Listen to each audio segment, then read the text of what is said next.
دوستو ایران کے لوگوں کے بارے میں اللہ کے رسول صلی اللہ علیہ وسلم نے یہ خاصیت پہلے ہی بتا دی تھی جو آج 2026 میں سچ ثابت ہو گئی۔ رسول اللہ صلی اللہ علیہ وسلم نے آج سے 1450 سال پہلے اہل فارس جو آج کا موجودہ ایران ہے، ان لوگوں کے بارے میں اللہ کے نبی نے ایسی بشارت بیان فرمائی تھی، ایسی خاصیت بتائی تھی جسے جاننے کے بعد آپ بھی حیران رہ جائیں گے۔ کیا آپ جانتے ہیں کہ جس قوم کو دنیا پابندیوں کے ذریعے جھکانے کی کوشش کر رہی ہے، اس کے بارے میں 1450 سال پہلے کائنات کے سب سے سچے انسان نبی کریم صلی اللہ علیہ وسلم نے کیا فرمایا تھا؟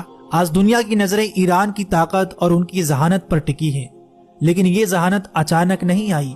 یہ وہ معجزاتی پیشن گوئی ہے جو صحابہ اکرام رضی اللہ تعالیٰ عنہ کے سامنے اس وقت کی گئی تھی جب فارس یعنی پرشیا ایک عظیم سلطنت تھی اور اسلام ابھی پھل پھول رہا تھا۔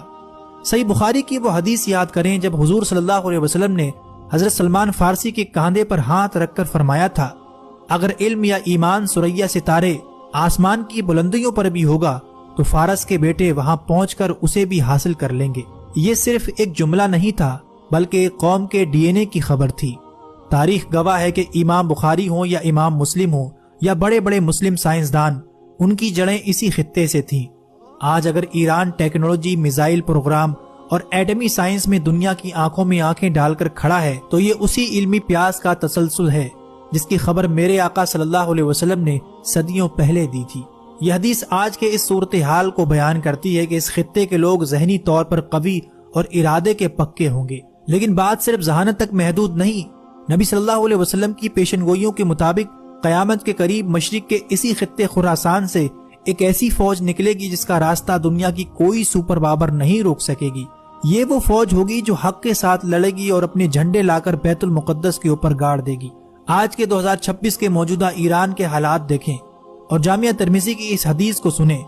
جب عربوں کے بارے میں کچھ آیات نازل ہوئیں تو آپ صلی اللہ علیہ وسلم سے پوچھا گیا اگر عربوں کو ہٹا دیا گیا تو ان کی جگہ کون آئے گا؟ آپ صلی اللہ علیہ وسلم نے حضرت سلمان فارسی کے کاندھوں پر ہاتھ مار کر فرمایا، یہ اور اس کی قوم۔ اور اس کے بعد آپ نے فرمایا کہ اگر علم ثریا ستارے پر بھی ہوتا تو اہل فارس میں سے کچھ لوگ وہاں پہنچ کر بھی اسے حاصل کر لیتے۔ مسند احمد کی ایک اور روایت میں آپ صلی اللہ علیہ وسلم نے فرمایا، قریب ہے کہ اللہ تعالیٰ تمہارے ہاتھوں کو عجم غیر عربوں سے بھر دے، پھر وہ اجمی ایسے شیر ہوں گے جو بھاگیں گے نہیں، وہ تمہارے دشمنوں کو قتل کریں گے اور فاتح بنیں گے۔ آج 2026 میں کیا آج ہم اپنی آنکھوں سے وہ منظر نہیں دیکھ رہے کہ تمام تر مخالفت کے باوجود یہ خطہ جھکنے کو تیار نہیں؟ دوستو یہ محض سیاسی خبریں نہیں ہیں، یہ وہ الہی اشارے ہیں جن سے ہمیں خبردار کیا گیا تھا۔ اللہ کے رسول نے فرمایا تھا کہ ایک وقت ایسا